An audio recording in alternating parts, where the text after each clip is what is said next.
everyone, my name is Christine and welcome to my channel.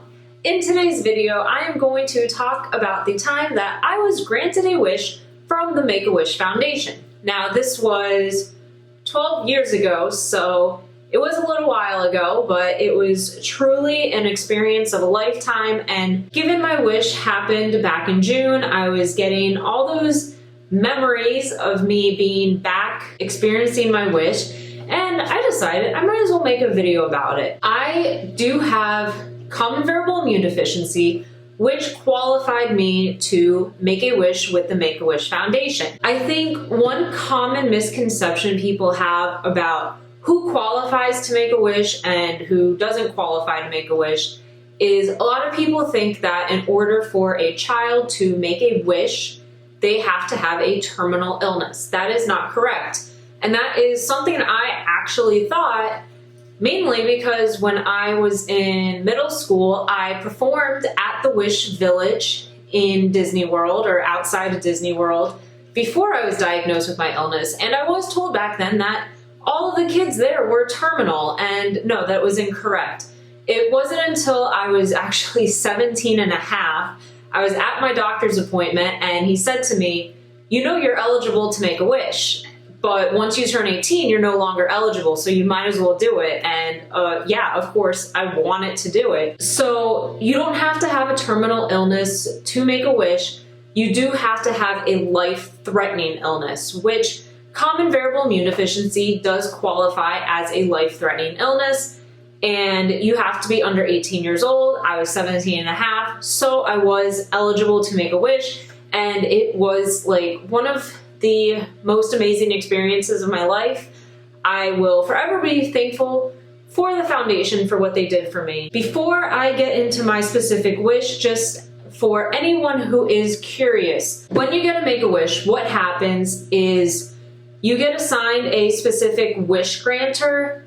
If I remember correctly, I believe the people that come to your house are purely volunteers. I don't think they get paid for what they do, but I'm not 100% certain on that. And I can't remember if it was one or two people that came to my house. Your doctor fills out or submits a request or whatever they do for you to make a wish, and then the Make-A-Wish Foundation reaches out to you and your parents, probably your parents because you're under 18, to schedule a time for your wish grantors to come to your house. They come, they interview you, they ask you a bunch of questions to try to get to know you better. Because I think one common problem that I've read online is sometimes the kids don't really get to express their wish. It's the parents telling the kids what to wish for. And the Make-A-Wish Foundation wants to avoid that happening. They truly want it to be something that the child themselves wants and not something that the parents are trying to influence the child on. So you have your wish grantors come to your house, they ask you a bunch of questions, and ultimately they ask you what your wish is. So there's 4 categories of wishes. I'm gonna read this straight off of the Make-A-Wish Foundation itself. So the first category is an experience wish. So it says on here something like, I wish to be a ballerina or a model, a superhero, a police officer.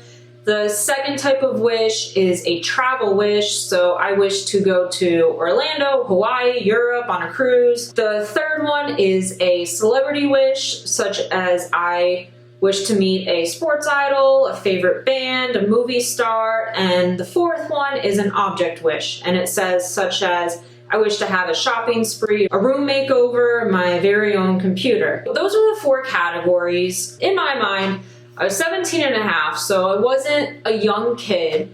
I had no desire to meet a famous person, and even the wish grantor or grantors that came to my house told me that wishing to meet a celebrity, there's been a wide range of experiences that children have. Sometimes celebrities give the child like 5 minutes of their time and they're like, all right, forget you, I don't care about you, and it's really not that amazing of a wish. And some celebrities like plan a whole day for the child and like really go out to give the child like an amazing experience, and you just don't know what you're gonna get. I guess the Make-A-Wish Foundation probably has some experience with certain celebrities, but I don't know how much of that information they're actually going to indulge about how each celebrity reacts. I do know some celebrities refuse to grant wishes, so it doesn't happen. The Make-A-Wish Foundation also asks for the child to have 2 wishes. So you have your primary wish that they try really hard to meet, but if for some reason that primary wish cannot work out, such as if it's trying to meet a celebrity and that celebrity refuses, they ask you for the backup wish. And if your primary doesn't work out, they're going to try to do your backup wish. My wish was to travel somewhere, of course. Even at a young age, I knew traveling was something I really liked to do. I don't know who doesn't like to travel, but to get a free vacation was totally awesome for me. And given I've already been to the Wish Village in Florida, I live in Florida, I've been to the theme parks as a kid, that was not going to be my wish. I had to make it a good one. And at that time, I remember thinking, I'm probably much more likely to go to somewhere in Europe later on in my life, which did end up happening. That was an accurate assessment at that time. And probably less likely to go somewhere like Australia. So that was my wish, to go down to Australia, the land down under, and they were able to grant it. And yeah, now I'm going to talk about what my wish experience was like on my trip down to Australia. And in case you're wondering, my backup wish was Hawaii, which I have still not been to Hawaii. I hope to go there one day, but I was totally happy with my wish experience going down to Australia. Oh, the other thing, I am going to post randomly some pictures from my trip down to Australia, and I want to put 2 disclaimers on these pictures. Number 1, this was 12 years ago. The quality of cameras from 12 years ago is not the quality that we have today. Back then, I did not have a smartphone. All these pictures came off of whatever digital camera I had at the time. And the other thing is, I don't really like looking at pictures of myself from my high school, college years. I think I was not the most attractive person around. I didn't know how to dress. I didn't know how to do anything. Please don't judge me on these pictures, okay? I wish I didn't look like that in the past, but you know, what can we do? Anyways, so I actually made scrapbooks about my time in Australia, so this helps give me a nice little memory of what my time was like down there, and we're going to talk about it. Before you go, the Make-A-Wish Foundation gives you a little packet of all the information that you would need. It tells you your whole itinerary. It gives you the information of like your flights and your hotel and everything that you could possibly need. They gave me a lot of information on like hospital resources in case I needed any medical assistance there. They really go all out, help you feel prepared. So my flights going down to Sydney, Australia, which also this is another thing, like when I say Australia, I had to pick just one city. I couldn't say like I wanted to go all over Australia, so I would have loved to see the Great Barrier Reef, but the Great Barrier Reef is not in Sydney, so I had to narrow it down to one specific place, and I picked Sydney, Australia. All right, so it was the day of my trip to leave. I was so excited. They sent a limousine to my house to take me down to Miami International Airport. This was on Friday, June 13th, 2008. I get to the airport. My itinerary was supposed to be from Miami to Chicago to San Francisco to Sydney. And yeah, I learned on that trip, Chicago might be one of the worst airports in this country to have a connection through. They just have really bad weather there, and I would not advise connecting through Chicago. I get to the airport, and right away we find out our flight to Chicago is delayed because of bad weather. They would not even take off in Miami to head out to Chicago. So that just had a domino effect on us getting down to Sydney. We ended up getting to San Francisco, I want to say around like 1:30 in the morning local time, which if you think of like where our minds were, San Francisco is what, 3 or 4 hours behind where I am here in Florida. So it was already like early hours of the morning mentally. We missed our flight to Sydney. They only fly from San Francisco to Sydney once a day. At least 12 years ago they did. I imagine that hasn't changed.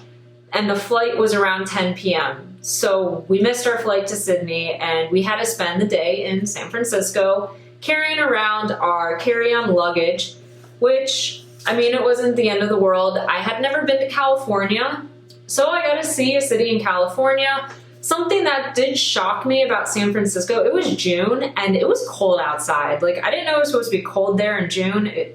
I was not expecting it. But we walked around the city, we went to Pier 39, I got to see the Golden Gate Bridge, I got to see Alcatraz from afar. Obviously, we really couldn't do like too many things. We had all of our luggage in our hands, but we got to sightsee around San Francisco for a little while, and then we eventually made our way back to the airport to get ready for our flight to Sydney. Oh, and one thing I should note, if all goes smoothly, like without delays, getting from Florida to Australia is about a 24-hour process anyways. It is a very long travel experience, and when you travel to Australia, you actually lose an entire day because of how you're flying over the international timeline. So it's like that day never even existed. It's kind of bizarre to have it happen, but yeah, that's how it is. So anyways, we are now ready to go from San Francisco to Sydney. We were advised by the Make-A-Wish Foundation to tell the airlines that we were part of the Make-A-Wish Foundation and they might upgrade our tickets. And going there, sure enough, they did do it. They let me meet the pilots, which was really cool. I got to go in the cockpit, which again was really cool because I don't know how often that happens post September 11th. Like, that's just a reality. There are a lot more security features that the United States has had to have, but we got to meet the pilots and go in the cockpit. It was really cool. And they did upgrade us to, I think, business class. I don't think it was first class. Either way, it was a lot higher class than I've ever been used to flying, and I have never flown since. And given it is a super long flight, I don't remember the exact time it took to get from California to Australia, but it is a very long flight, so it was nice to be upgraded and have nicer meals and all of that fancy stuff. And yeah, it was really cool. Oh, and one other thing with the Make-A-Wish Foundation, they do give you spending money to spend at like restaurants or to buy souvenirs. I don't remember the exact amount. I think maybe it was $50, $50. But again, I don't remember exactly. It was 12 years ago, and back then I really wasn't like managing that stuff because I was still a child. So we arrived to Sydney. I do not remember what time we arrived, what time of the day it was. I do remember we were so super jet lagged and just like completely off on like where we were mentally and where the time was locally. But the first day we got there, it must have been one of the free days that the Make-A-Wish Foundation gave us. We ended up going to the Sydney Tower, which, if I remember correctly, and again, this was 12 years ago, is either the highest or the second highest building in the Southern Hemisphere. I'm not quite too sure on that, but we went to the Sydney Tower, we went up it. It was a really cool view of the whole city, and then we ended up walking around. Oh, the hotel room that we didn't end up getting was so super nice. It was like a suite. Like, you went in and there was 2 rooms on each side. One side had like a king bed and then a little kitchenette area. And the other side had like a living room, a full kitchen, and then a bedroom within the room. It was amazing. Like, I had never stayed at such a nice hotel room since in my life, and yeah, it was really, really awesome. The next day we had a tour of the city that was arranged by the Make-A-Wish Foundation. It was primarily a bus tour, and in the itinerary that I got, it said that at lunchtime you had the option to also take a boat cruise, but the boat cruise was not included in the tour. You would have to pay for it. But when we got to the tour and we were checking in and everything, they just gave us the tickets to the boat cruise. So I don't know if they saw we were from the Make-A-Wish Foundation and they just gave it to us. I don't know, but I wasn't complaining. It was really, really nice. We got to go to the Royal Botanical Gardens. We got to see both the beaches, so Bondi Beach, sorry if I'm pronouncing that incorrectly, and Manly Beach. And then, like I said, lunchtime, we got to go on the Sydney Harbor cruise. So that was really, really cool to just cruise around the harbor by the iconic bridge and around the Sydney Opera House. It was really, really nice. It was a great day. We had the next day, which they had arranged for us to go to the Sydney Opera House. And this was really, really a fascinating experience. I felt so cool because like on my itinerary paperwork, it just said like, go to the Opera House, say your name, they'll know what to do. And I honestly, like I felt like a famous person. Like, you know, everybody else is there just buying tickets for their tour or whatever. And I just went in and was like, hi, I am Christine. I'm from the Make-A-Wish Foundation. And they're like, oh, we got this all set up for you. So I got a private tour with my family of the Sydney Opera House. It was so amazing. It was a really great day. And one thing that I still remember to this day that we were told on this tour was that when they designed the Sydney Opera House, they designed it so that when it rains, it cleans the building. And at the time, they only had to clean it like once or twice, and that was because Australia was going through a really bad drought. Remember, this was 12 years ago, so that statistic may have changed since, I don't know. But I thought that was a really cool fact that they told us. And the rest of the day, we just walked around Circular Quay.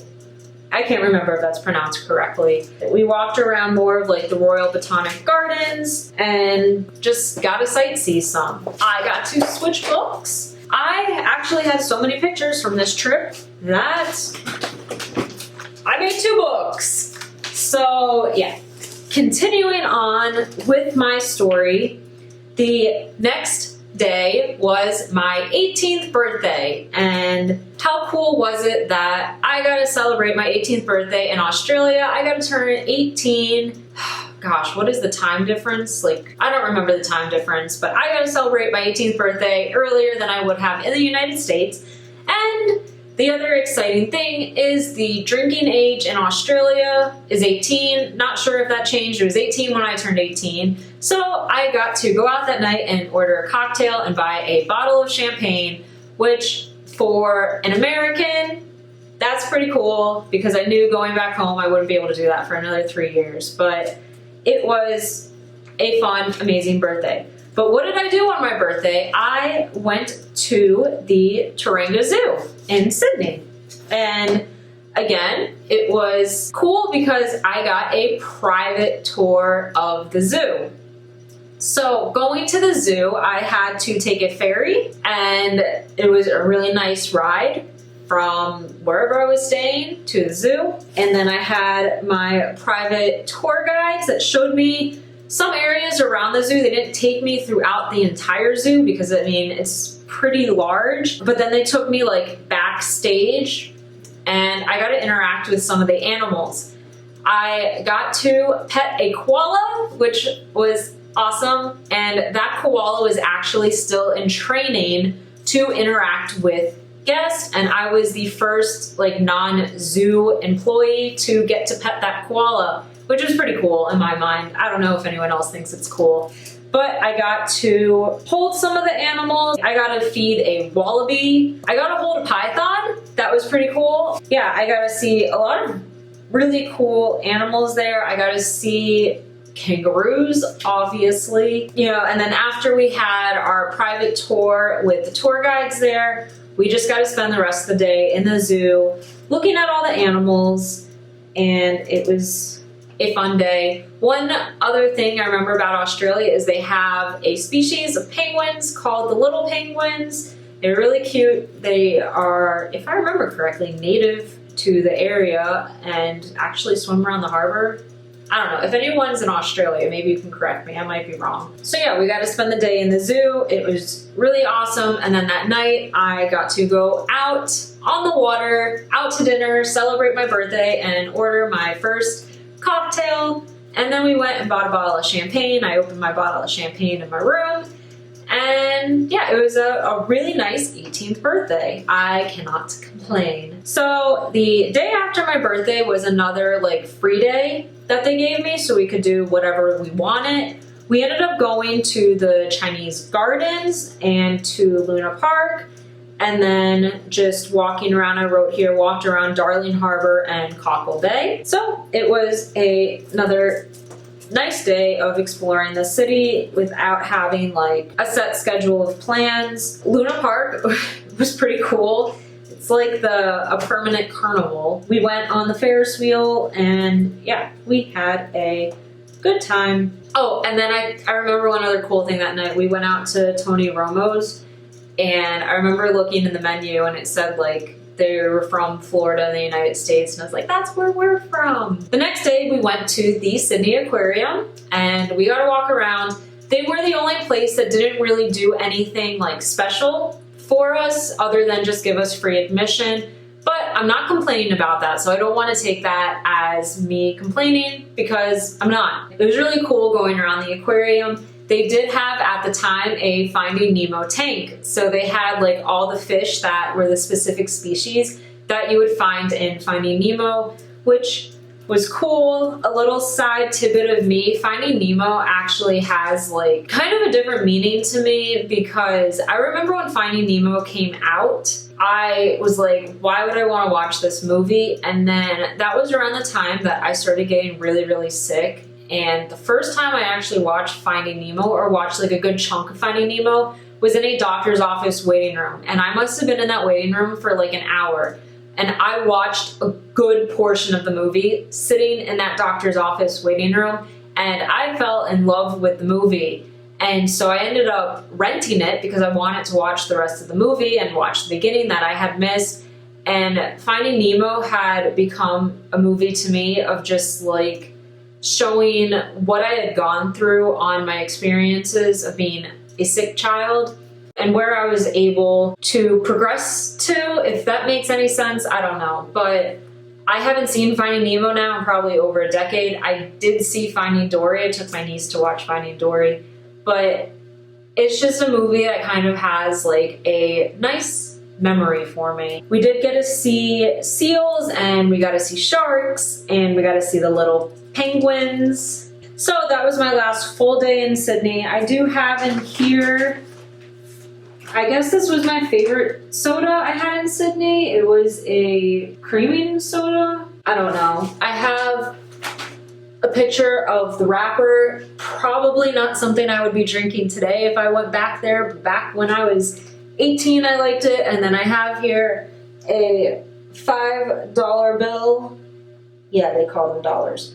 And then some of their change. And I still have a map of Sydney and a bunch of different flyers. And so we had to make our way back home to the United States that day, which, flying home from Australia to California, well, California is not home, but California is the United States, is another interesting experience because you cross that international timeline. So it's like mind-boggling that you wake up on, say it's Sunday, you wake up in Australia on a Sunday and you watch the sunrise, and then you go on a super long flight.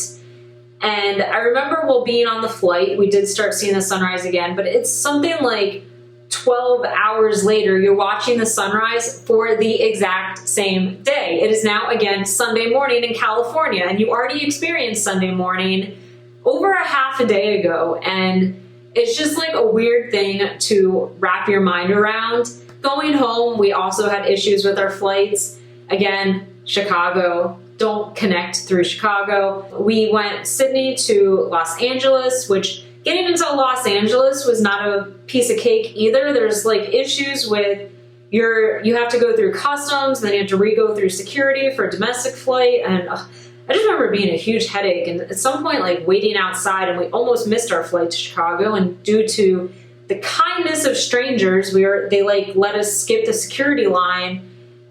It was a headache, that's all I remember.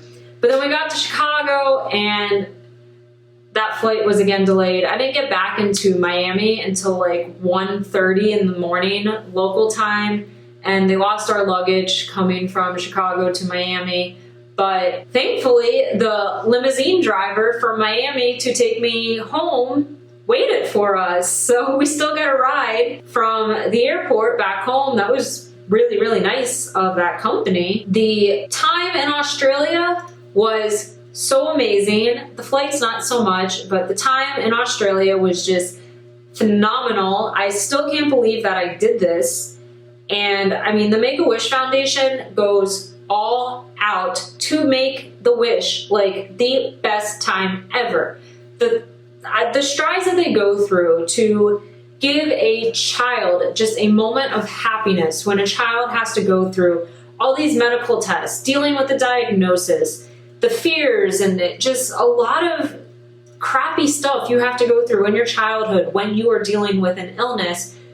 You gotta forget about it by your wish. And I mean, just the strides they go through, I can't repeat it enough. I can't emphasize it enough. That week was so amazing. Like all the little things that they do for you, and then even the other companies that are more willing to give back to you more because you're coming from the Make-A-Wish Foundation.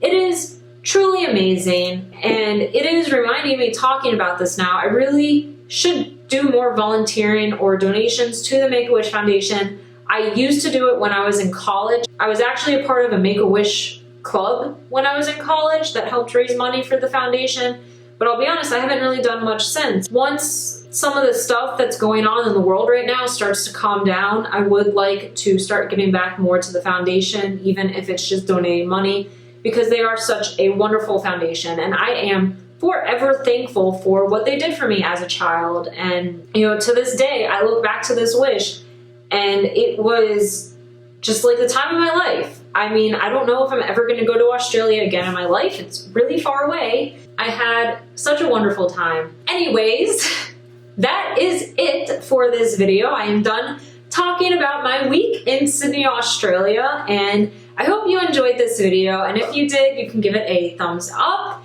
If anyone watching this was also a Make-A-Wish child and you would like to leave a comment talking about what your wish was and what it was like, please do so below. I would totally appreciate it and love reading about it. If you would like, please subscribe to my channel. I'd really appreciate it. It helps me out and it makes me happy. And other than that, I wish you the best for the remaining of your day, your week, wherever you are in life. And I guess until next time, bye!